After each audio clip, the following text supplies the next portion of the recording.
Hello. Let me see if I can put this back a little bit.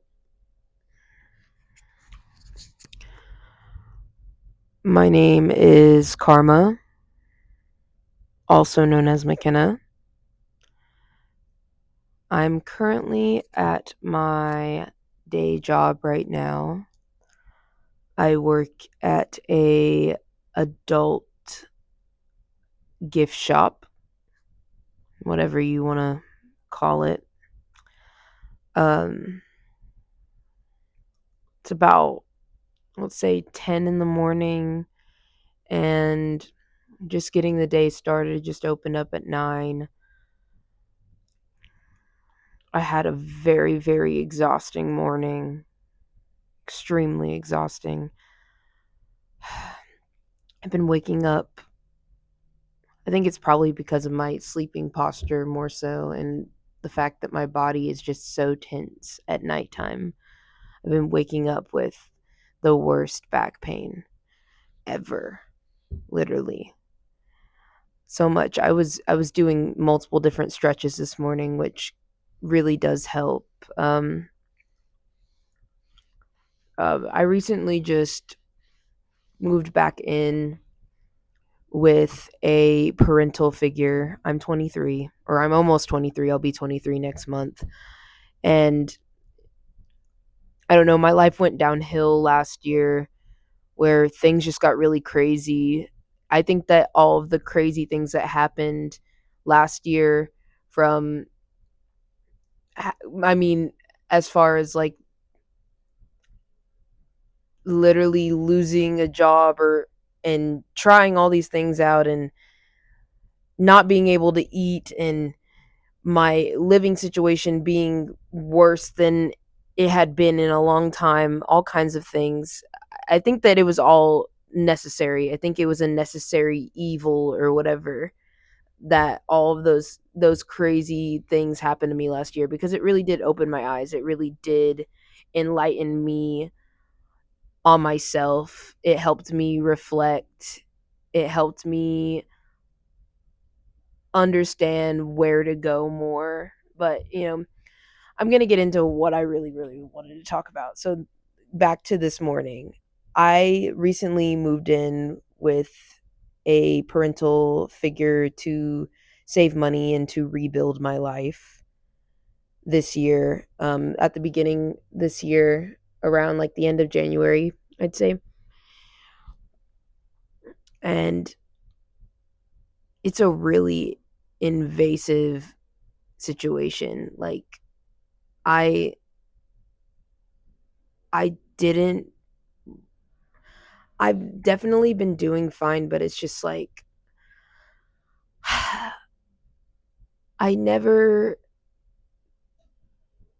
feel cherished and cared for, I guess. Um and to put it more into perspective, the parental figure is a father figure, is a paternal figure. And this, I feel like, goes back to all the patterns of my history with men. Um, I just feel like I've always ran into very parasitic kind of men who, I don't know, are always trying to denote me or make me smaller than I actually am.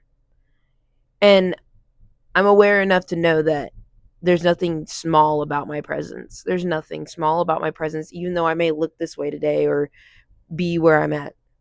That's all just smoke and mirrors. There's nothing small about me. But I've constantly ran into men who either run from me or try to make me smaller or appear smaller than them. Um there's just so many little things. It's like this air of never feeling like private and safe in my own space, in my own body. And I know it's not my house, you know, I know it's not my house, but it's like I am constantly working towards something better. I'm constantly taking the time to take care of myself, love myself, and improve myself. And this feeling like I don't have full autonomy over my presence when I'm in the presence of this father figure is so much.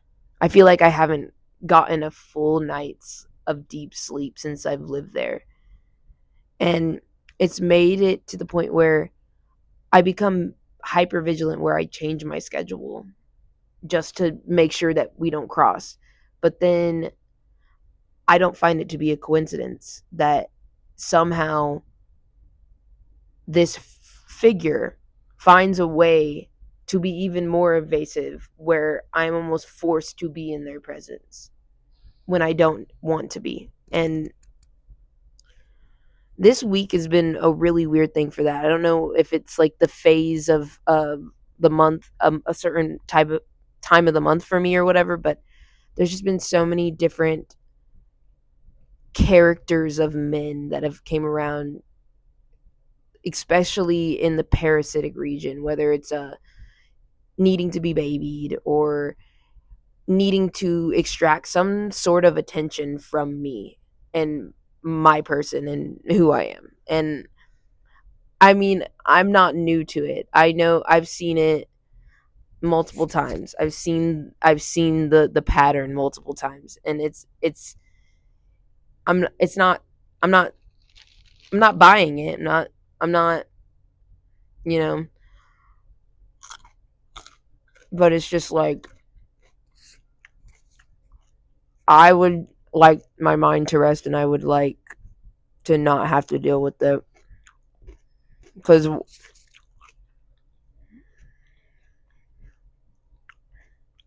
it's like they live, I don't know where their delusions stem from. You know, these parasitic male figures, I want to put them in a room sometimes and be like, where does your delusion stem from? Where do I had this one random dude barely knows me. He introduced himself at the store, was, flirting with me or whatever. And I gave him my Facebook just so he would just like leave me alone. Whatever. The usual. This morning, when I was already going through all of that, trying to get out of the house, didn't even want to make breakfast because I can't have a moment to myself. I can't have a moment of silence around parasitic mask not, I don't even want to give it credit of being masculine. Parasitic vibes. I I just went out the house, whatever. I was like, I'm just gonna go, whatever. I'm just gonna grab something. Um, I get a text from this random dude that I gave my Facebook. He was like, "You're a grumpy girl, aren't I right? Like, aren't you a grumpy girl?" Into what context? What context? What context am I grumpy? What, for the fact that I'm not always happy? I don't understand where they get the idea that somehow women have like one factory setting of emotion, that there's a sad girl, that there's a bubbly girl, that there's a quirky girl. I'm like, where did you get the idea that like I have one factory setting? I'm a grumpy girl. That's how I am all the time. No. Maybe I'm human. Maybe the fact that I wake up every day and I experience life every single day allows me to have different moods, feelings, and opinions on things. Maybe I'm not a grumpy girl. Maybe I had a long week. It's just like always simplifying and denoting to make you small, like to make a woman feel smaller. It's like, oh, we got to put her in a box, or she's not, or we can't define her. So we got to give her a label. Let me just be in peace. You know, that's that's my rant for the morning. That is where I've been all morning. Um, I'm exhausted. I don't know if that's like, I'm pretty sure that is noticeable to a certain extent. Um, it's just I have survived and gotten out of the mentality of being a victim and everything out to get me, even if it was, I don't give a fuck. I'm going to keep going. Like, if really things were out to try to stand in the way of my path, I don't give a fuck. I'm knocking you down or I'm figuring a way out to a solution. But sometimes being on my own and having to do all that, I'm just fucking exhausted sometimes because I don't got an entourage or anybody behind me helping me when. So it's like, and I'm not saying like, I'm not saying like, oh, somebody should be here. I mean, you can't obligate anybody to be there for you. You no matter which way, whether you have people or you don't, you have to find a way to make it happen for yourself, and support yourself regardless. But it gets really exhausting where all these things are being thrown at me and I don't have any areas around people where I feel safe, where I'm being respected fully and my presence is being respected. So it's like, no, I'm not a victim, because if I allow you to believe that I'm a victim, if that makes any sense, then I'm letting you have control over how I operate and how I move. But am I exhausted by the bullshit and by constantly being pushed by energy that does not deserve mine? Yes, absolutely. Because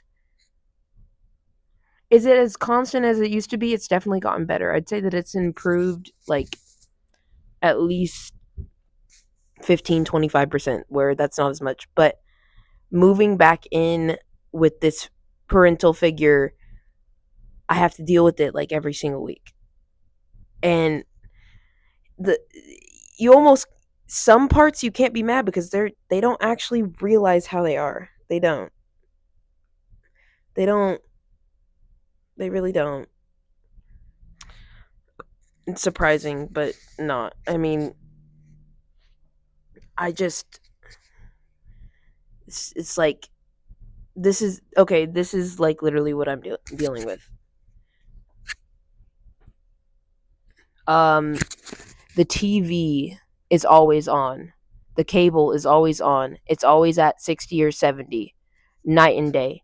There's never a moment of silence.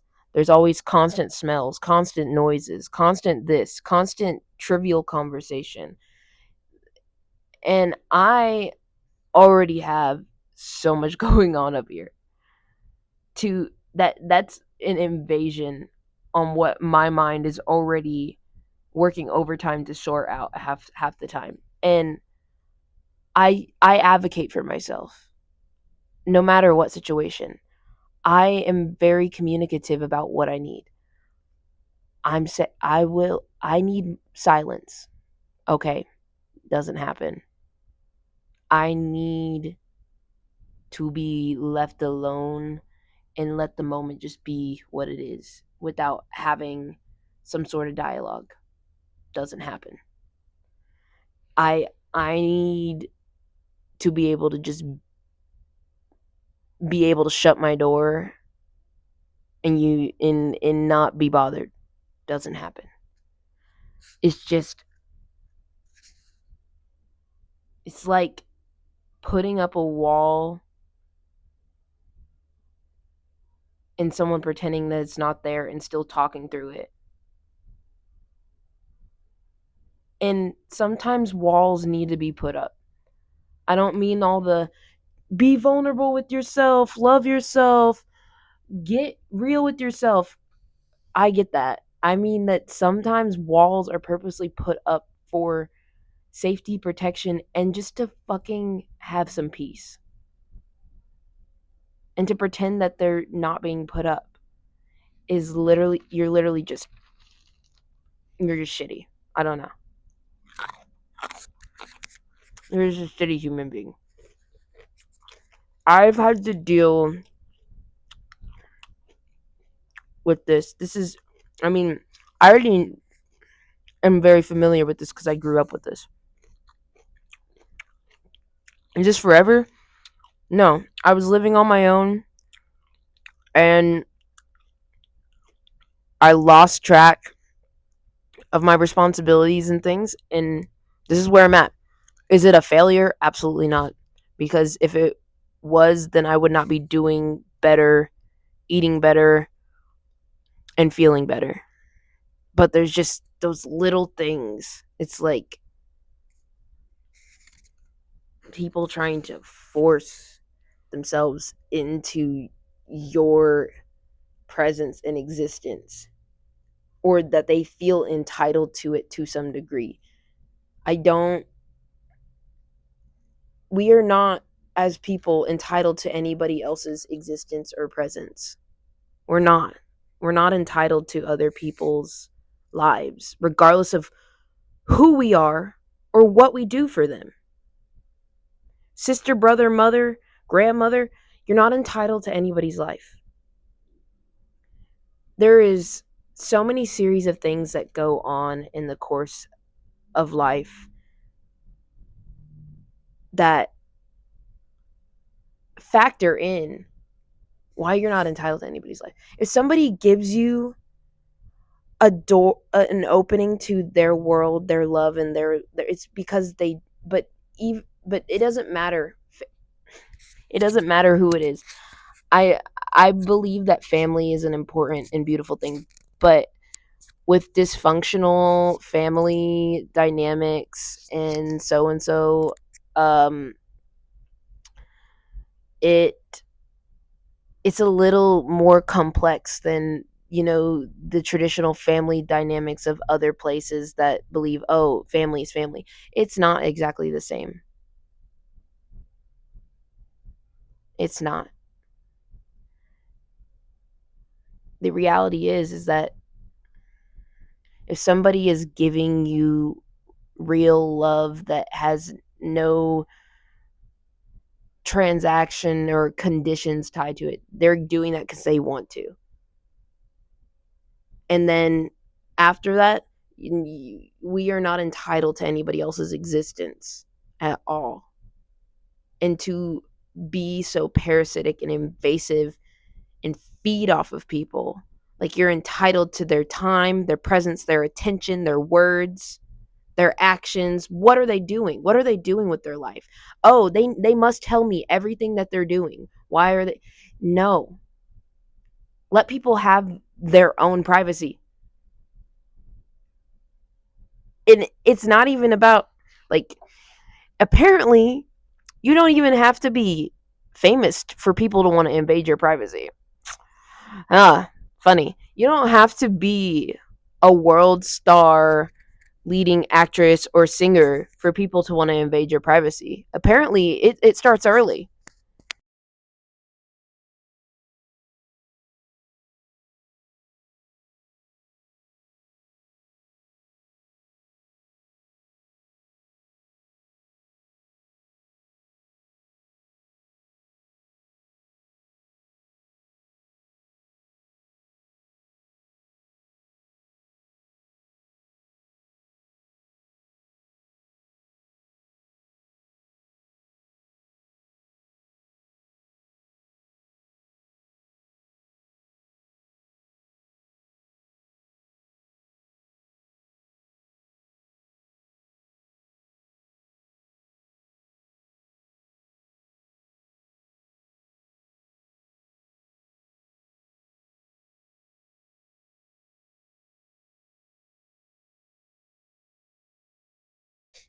I think in the last video I might have accidentally turned the mic off and it went quiet, it went silent. But that's okay. I don't really know, I don't remember the last things that I said because I was just on on a fluent rant flow, just going. But yeah, this is me today. Might not be me tomorrow.